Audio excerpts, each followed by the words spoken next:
আর ৪-৫ দিন পর মাঠে গড়াতে যাচ্ছে ২০২৫ বিপিএল। ড্রাফট শেষ হওয়ার পর এবারের মিউজিক ফিস্টও অনুষ্ঠিত হয়ে যাচ্ছে। তবে এখনো পর্যন্ত বিপিএল এর কোনো দল তাদের দলের জার্সি প্রকাশ করেনি। গত আসরগুলোতে যেভাবে আনুষ্ঠানিকভাবে জার্সি উন্মোচন করা হতো, এবার তা করা হয়নি।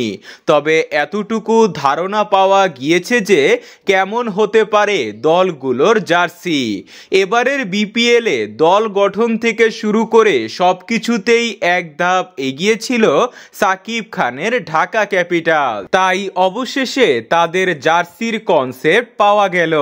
ব্লু, ব্ল্যাক ও গোল্ডেন কালারের কম্বিনেশনে তৈরি হবে ঢাকার জার্সি। ব্লু কালারের মধ্যে চেক জাতীয় কালার থাকবে, না হয় পুরো ব্ল্যাক করা হবে। স্ক্রিনে দেখানো এই জার্সিটির মতো হতে চলেছে এবারের জার্সি। গোল্ডেন কালারটা বাড়তি সৌন্দর্যের জন্য দেওয়া হয়েছে। এই কনসেপ্টটির মতো তৈরি হবে এবারের জার্সি। তো বন্ধুরা, জার্সিটি আপনাদের কেমন লেগেছে কমেন্টে জানান।